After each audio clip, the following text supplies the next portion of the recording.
저는 30년 넘게 노인 건강과 응급의학을 연구해온 박선희입니다. 오늘도 어르신들의 건강한 노후를 위해 이렇게 찾아뵙게 되었네요. 얼마 전에 75세 김영수 어르신이 제 병원에 오셨습니다. 선생님, 요즘 계단만 올라도 숨이 차고 가슴이 답답해요. 나이가 나이인데 당연한 거 아닌가요? 하시더라고요. 그런데 검사를 해보니 심장에 문제가 있었던 거예요. 다행히 초기에 발견해서 큰 문제 없이 치료할 수 있었지만 만약 그냥 나이 탓으로 여기고 넘어갔다면 어떻게 되었을까요? 사실 이런 일이 한두 번이 아닙니다. 저희 병원에 오시는 어르신들 중에 상당수가 심각한 증상을 단순히 노화 현상으로 여기고 계시더라고요. 가슴이 답답하고 숨이 차는데도 나이 먹으니까 그런 거지라고 하시고 어깨가 아프고 속이 더부룩해도 체한 건가 보다라고 넘어가시는 경우가 정말 많아요. 그런데 여러분, 이런 증상들이 사실은 심장에서 보내는 위험 신호일 수 있다는 걸 알고 계셨나요? 특히 여성분들과 고령자분들의 경우에는 우리가 흔히 생각하는 가슴을 쥐어짜는 듯한 심장마비 증상과는 전혀 다르게 나타날 수 있어요. 제가 지난달에 만난 68세 박순자 어르신의 경우를 한번 말씀드릴게요. 어르신이 새벽에 갑자기 속이 메스껍고 어깨가 결리면서 식은땀이 났다고 하시더라고요. 처음엔 체했나 싶어서 소화제를 드시고 계셨는데 다행히 며느리분이 이상하다 싶어서 응급실로 모시고 오셨어요. 검사해보니 심근경색이었던 거죠. 만약 그냥 소화불량으로 여기고 계셨다면 정말 위험했을 상황이었어요. 이처럼 심장 문제는 우리가 생각하는 것보다 훨씬 교묘한 방식으로 찾아옵니다. 드라마에서 보는 것처럼 갑자기 가슴을 움켜쥐고 쓰러지는 경우는 오히려 드물어요. 특히 여성분들과 60세 이상 어르신들의 경우에는 소화불량, 어깨 결림, 목이나 턱의 통증, 극심한 피로감 같은 증상으로 나타나는 경우가 훨씬 많거든요. 정보를 알려드리기 전에 구독과 좋아요는 무료니까 클릭 한번 해주세요. 마지막에 유용한 정보 얻으실 수 있으니 끝까지 시청해주세요. 제가 30년 동안 응급실에서 일하면서 느낀 건 많은 분들이 이런 초기 증상을 놓치신다는 거예요. 그래서 골든타임을 놓치시는 경우가 정말 안타깝게 많더라고요. 심장마비의 경우 처음 1시간이 정말 중요한데 이 시간 안에 적절한 치료를 받으면 생존율이 상당히 높아져요. 하지만 시간이 지날수록 생존율은 급격히 떨어지거든요. 그런데 문제는 여기서 끝나지 않습니다. 심장 건강과 밀접한 관련이 있는 또 다른 문제가 있어요. 바로 철분 결핍이에요. 많은 어르신들이 피로감, 숨참, 기억력 저하 같은 증상을 나이 탓으로만 여기시는데 사실은 철분 부족 때문일 수 있거든요. 지난달에 만난 72세 이정우 어르신 같은 경우예요. 선생님, 요즘 너무 피곤하고 기억력도 나빠지고 손톱도 자꾸 갈라져요. 나이가 나이인데 어쩔 수 없는 거겠죠? 라고 하시더라고요. 그런데 혈액 검사를 해보니 철분 수치가 정상보다 훨씬 낮았어요. 철분제를 제대로 복용하고 식습관을 개선하신 후에는 선생님, 몸이 이렇게 달라질 수 있나요? 라고 놀라 하시더라고요. 사실 노년기에는 위산 분비가 줄어들고 여러 가지 약물을 복용하시는 경우가 많아서 철분 흡수가 어려워져요. 게다가 식사량도 줄어들고 육류 섭취도 적어지다 보니 철분 결핍이 흔하게 나타나는 거죠. 그런데 이런 철분 결핍이 심장 건강에도 직접적인 영향을 미칠 수 있어요. 철분이 부족하면 혈액이 산소를 제대로 운반하지 못해서 심장이 더 열심히 일해야 해요. 그러면 심장에 부담이 가중되고 결국 심장 건강에도 문제가 생길 수 있는 거죠. 그래서 심장 건강과 철분 관리는 따로 생각할 수 없는 문제예요. 제가 오늘 이 자리에서 여러분께 꼭 말씀드리고 싶은 건 나이가 들어서 몸이 힘든 게 당연하다고 여기지 마시라는 거예요. 물론 노화는 자연스러운 과정이지만 적절한 관리와 주의로 얼마든지 건강하고 활기찬 노후를 보낼 수 있거든요. 특히 심장마비 같은 응급 상황에서는 초기 대응이 정말 중요해요. 증상을 제대로 알고 있고 응급 상황에서 어떻게 행동해야 하는지 알고 계신다면 생명을 구할 수 있어요. 그리고 평소에 심장 건강과 철분 관리를 제대로 해주신다면 이런 응급 상황 자체를 예방할 수도 있고요. 저는 30년 동안 수많은 어르신들을 만나면서 한 가지 확신하게 된 게 있어요. 바로 작은 변화 하나가 정말로 생명을 살릴 수 있다는 거예요. 올바른 정보를 알고 실천하시는 것만으로도 여러분의 건강은 크게 달라질 수 있어요. 오늘 이 시간을 통해서 여러분께 심장마비의 진짜 초기 증상이 무엇인지, 응급 상황에서 어떻게 대처해야 하는지, 그리고 철분 결핍을 어떻게 관리해야 하는지에 대해 자세히 말씀드리겠습니다. 이 정보들이 여러분과 여러분 가족의 건강을 지키는 데 도움이 되길 바라요. 건강한 노후는 선택사항이 아니라 우리 모두의 권리라고 생각해요. 오늘 함께 공부해서 더 건강하고 활기찬 내일을 만들어 가시길 바랍니다. 그럼 이제 본격적으로 심장마비 초기 증상에 대해 말씀드려 보겠습니다. 여러분, 혹시 심장마비 하면 어떤 장면이 떠오르세요? 아마 드라마에서 보던 것처럼 갑자기 가슴을 움켜쥐고 쓰러지는 모습을 생각하실 텐데요. 실제로는 전혀 다를 수 있어요. 얼마 전에 67세 조미숙 어르신이 제게 이런 말씀을 하셨어요. 선생님, 며칠 전부터 속이 자꾸 더부룩하고 어깨도 결려요. 그런데 소화제를 먹어도 별로 나아지지 않네요. 혹시 위에 문제가 있는 건 아닐까요? 처음엔 저도 소화기 문제인가 싶었는데 자세히 들어보니 다른 증상들도 있더라고요. 밤에 잠을 못 이루고 조금만 움직여도 숨이 차고 평소보다 훨씬 피곤하다고 하시더라고요. 즉시 심전도 검사를 해봤더니 역시나 심장에 문제가 있었어요. 다행히 초기에 발견해서 큰 수술 없이 치료할 수 있었지만 만약 계속 소화불량으로만 여기고 계셨다면 정말 위험했을 거예요. 조 어르신께서는 선생님, 이런 증상도 심장마비 증상인 줄 몰랐어요. 정말 다행이네요 라고 하시더라고요. 여성분들과 60세 이상 어르신들의 경우 이렇게 전형적이지 않은 증상으로 나타나는 경우가 정말 많아요. 속이 메스껍거나 더부룩하고 어깨나 등, 목, 턱이 아프거나 극심한 피로감을 느끼거나 갑자기 식은땀이 나거나 어지럽거나 숨이 차는 증상들이죠. 이런 증상들은 감기나 소화불량, 스트레스 때문이라고 여기기 쉬워서 놓치는 경우가 많아요. 특히 주의해야 할 건 새벽이나 이른 아침 시간대예요. 잠에서 깨어나는 시간에 심장마비가 가장 많이 발생하거든요. 몸이 잠에서 깨어나면서 혈압이 급격히 오르고 스트레스 호르몬이 분비되면서 심장에 부담을 주기 때문이에요. 그래서 아침에 갑자기 속이 메스껍거나 어깨가 아프다면 단순히 잠을 잘못 잤다고 생각하지 마시고 주의 깊게 살펴보셔야 해요. 그럼 이런 증상이 나타났을 때 어떻게 해야 할까요? 가장 중요한 건 빨리 응급실로 가는 거예요. 그런데 여기서 많은 분들이 실수하시는 게 있어요. 가족들에게 먼저 연락하시는 거죠. 물론 가족에게 알리는 것도 중요하지만 가장 먼저 해야 할 일은 119에 신고하는 거예요.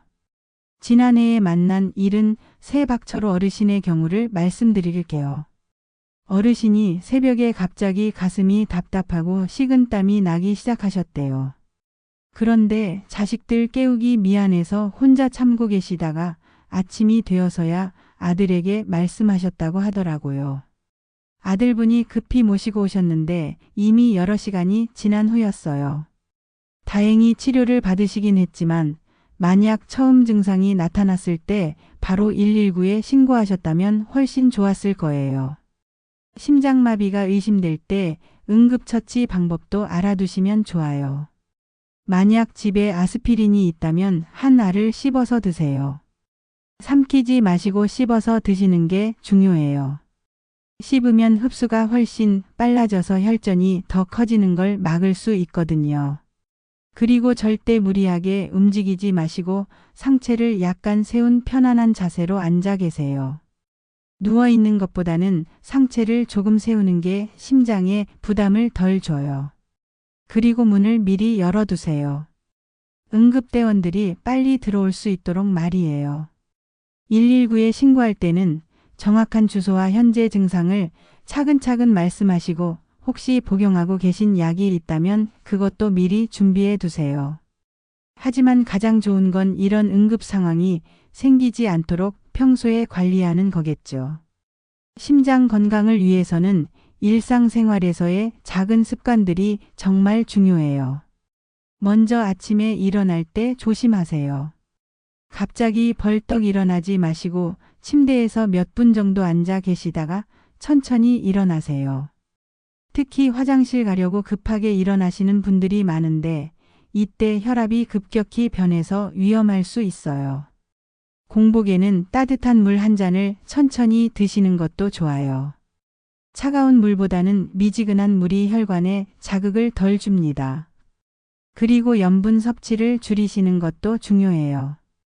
김치나 젓갈, 라면 같은 음식보다는 담백한 음식 위주로 드시고 나트륨이 적은 소금을 사용하시거나 아예 소금 대신 다른 양념을 활용하시는 것도 좋아요. 적당한 운동도 빠뜨릴 수 없죠. 격렬한 운동보다는 산책이나 가벼운 체조 정도가 좋아요. 하루 30분 정도 천천히 걸으시는 것만으로도 심장 건강에 큰 도움이 돼요. 너무 더울 때나 추울 때는 실내에서 제자리 걸음이나 간단한 스트레칭을 하시는 것도 좋고요. 스트레스 관리도 정말 중요해요. 화를 참거나 걱정을 너무 많이 하시면 심장에 부담이 가요. 마음에 쌓인 것들을 가족이나 친구와 나누시거나 취미 활동을 통해서 마음의 여유를 찾으시길 바라요. 그런데 이런 심장 건강과 밀접한 관련이 있는 또 다른 문제가 바로 철분 결핍이에요. 많은 어르신들이 요즘 왜 이렇게 피곤하지? 기억력이 예전 같지 않네. 손톱이 자꾸 갈라져 이런 증상들을 단순히 나이 탓으로 여기시는데 사실은 철분 부족 때문일 수 있거든요. 얼마 전에 만난 69세 김순례 어르신도 그랬어요. 선생님, 요즘 계단만 올라도 숨이 차고 조금만 일해도 피곤해서 못 견디겠어요. 그리고 머리카락도 많이 빠지고 손톱도 부서지기 쉬워졌어요.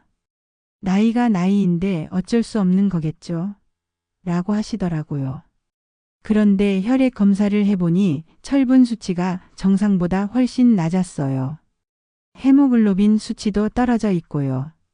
철분제를 처방해드리고 식습관 개선 방법을 알려드렸더니 2달 후에 오셨을 때는 완전히 다른 분 같으셨어요.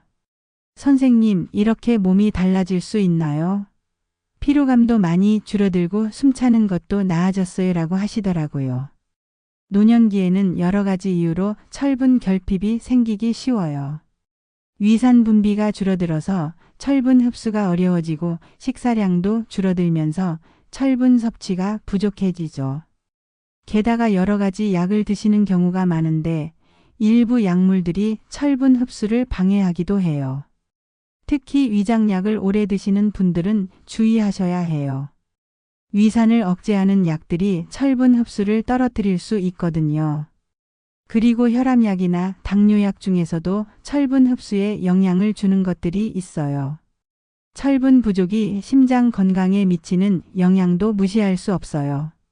철분이 부족하면 혈액 속 산소 운반 능력이 떨어져서 심장이 더 열심히 뛰어야 해요. 그러면 심장에 부담이 가중되고 장기적으로는 심장 기능 저하로 이어질 수 있거든요. 그래서 심장 건강을 생각한다면 철분 관리도 함께 해주셔야 해요. 둘은 서로 밀접한 관련이 있는 문제예요. 철분이 충분하면 혈액순환이 좋아지고 심장도 편안하게 일할 수 있어요. 지금까지 심장마비 초기 증상과 응급대처법, 그리고 철분 결핍이 우리 건강에 미치는 영향에 대해 말씀드렸습니다. 이제 실제로 어떻게 관리해야 하는지 구체적인 실천 방법들을 알려드릴게요. 먼저 철분 관리부터 시작해 보겠습니다. 얼마 전에 71세 최영자 어르신이 제게 이런 말씀을 하셨어요. 선생님, 철분제를 꾸준히 먹고 있는데 왜 계속 피곤할까요? 효과가 없는 건 아닌가요? 자세히 알아보니 어르신이 식사 중에 녹차를 마시면서 철분제를 드시고 계시더라고요. 이게 바로 많은 분들이 놓치시는 부분이에요. 철분제를 아무리 먹어도 흡수를 방해하는 습관이 있다면 효과를 볼 수 없거든요. 홍차, 녹차, 커피 같은 음료에 들어있는 탄닌 성분이 철분과 결합해서 흡수를 막아요. 우유나 치즈 같은 유제품의 칼슘도 마찬가지고요. 그래서 철분제를 드실 때는 식사 1시간 전이나 2시간 후에 물과 함께 드시는 게 가장 좋아요. 그리고 비타민C가 들어있는 오렌지 주스나 토마토 주스와 함께 드시면 흡수가 훨씬 잘 돼요. 철분이 풍부한 음식들도 알아두시면 좋겠어요.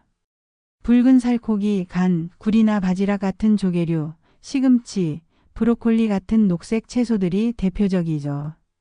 그런데 식물성 철분은 동물성 철분보다 흡수가 잘 안 되니까 고기와 채소를 함께 드시거나 비타민C가 풍부한 과일과 함께 드시면 도움이 돼요. 건포도나 말린 살구, 견과류도 좋은 철분 공급원이에요. 특히 견과류는 하룻밤 정도 물에 불려서 드시면 소화도 잘 되고 영양소 흡수도 좋아져요. 콩류도 훌륭한 철분 공급원인데 된장이나 청국장 같은 발효식품으로 드시면 흡수율이 더 높아져요. 그런데 철분 관리만큼 중요한 게 바로 위산 관리예요. 나이가 들면서 위산 분비가 줄어들기 때문에 철분 흡수가 어려워지거든요. 그래서 식사할 때 천천히 꼼꼼히 씹어서 드시는 게 중요해요. 침 속의 소화효소가 위산 분비를 도와주거든요. 매실이나 식초 같은 신맛 나는 음식도 위산 분비에 도움이 돼요. 식사 전에 매실차를 한 잔 드시거나 샐러드에 발사믹 식초를 살짝 뿌려서 드시는 것도 좋은 방법이에요. 단백질 섭취도 놓치면 안 돼요. 단백질이 부족하면 위산 분비가 떨어지고 철분을 운반하는 단백질도 부족해져요.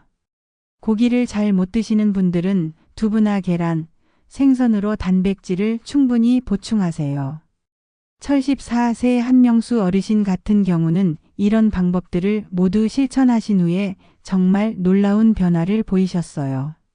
처음에 오셨을 때는 선생님, 요즘 기억력도 나빠지고 머리도 자주 아프고 조금만 걸어도 숨이 차서 일상생활이 힘들어요라고 하셨거든요. 혈액 검사 결과 철분 수치가 정상보다 많이 낮았고 빈혈도 있었어요.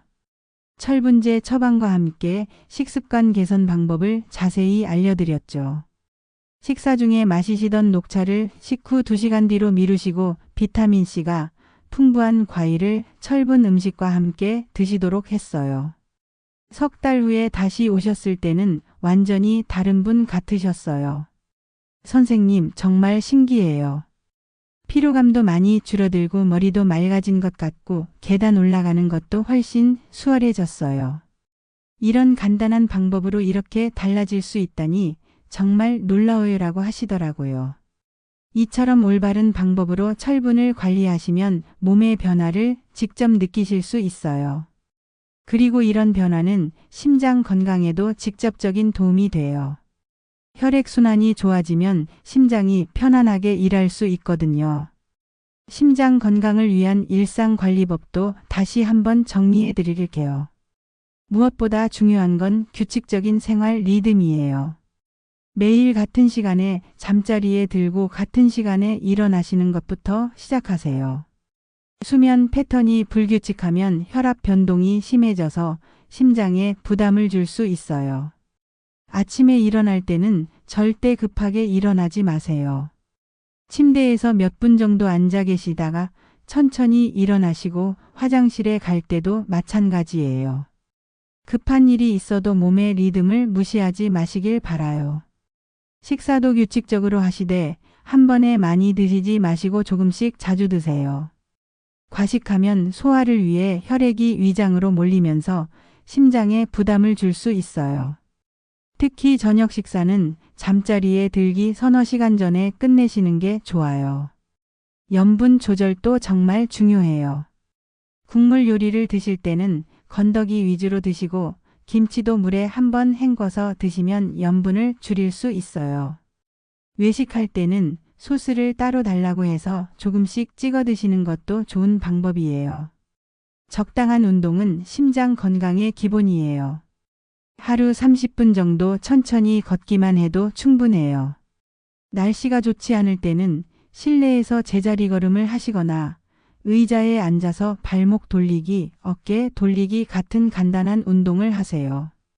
스트레스 관리는 심장 건강에서 빼놓을 수 없는 부분이에요. 화가 날 때는 심호흡을 깊게 하시고 마음속으로 하나부터 10까지 천천히 세어보세요. 그리고 평소에 마음을 편안하게 해주는 취미 활동을 하나쯤은 가지시길 바라요. 무엇보다 중요한 건 증상을 가볍게 여기지 마시라는 거예요. 가슴이 답답하거나 어깨가 아프거나 속이 메스껍거나 갑자기 피로감을 느끼신다면 나이 탓이겠지라고 넘어가지 마시고 병원에서 정확한 검사를 받아보세요. 정기적인 건강검진도 잊지 마세요. 1년에 한 번은 심전도 검사와 혈액 검사를 받으시고 혈압과 콜레스테롤 수치도 꾸준히 관리하세요. 조기 발견이 가장 좋은 치료법이거든요. 가족분들과도 오늘 말씀드린 내용들을 꼭 공유하세요. 응급 상황에서는 가족의 도움이 정말 중요해요. 혹시 모를 상황에 대비해서 응급실 전화번호와 복용하고 계신 약 목록을 냉장고나 잘 보이는 곳에 붙여두시는 것도 좋아요. 여러분, 건강한 노후는 하루아침에 만들어지는 게 아니에요. 매일매일의 작은 관심과 실천이 쌓여서 만들어지는 거죠. 오늘 말씀드린 내용 중에서 당장 실천할 수 있는 것 하나라도 시작해 보세요. 나이가 들어서 몸이 힘든 게 당연하다고 체념하지 마세요. 올바른 정보를 알고 꾸준히 실천하면 분명히 달라질 수 있어요. 제가 30년 동안 만난 수많은 어르신들이 그것을 증명해 주셨거든요. 건강은 가장 소중한 재산이에요. 돈으로도 살 수 없는 것이 바로 건강이죠. 오늘부터라도 여러분의 소중한 건강을 위해 작은 변화를 시작해 보세요. 그 작은 변화가 여러분의 인생을 바꿀 수 있을 거예요. 마지막으로 꼭 기억해 주세요. 응급 상황에서는 주저하지 마시고 바로 119에 신고하세요. 그리고 평소에 심장 건강과 철분 관리를 소홀히 하지 마시고요. 여러분 모두 건강하고 행복한 노후 보내시길 진심으로 바랍니다. 감사합니다.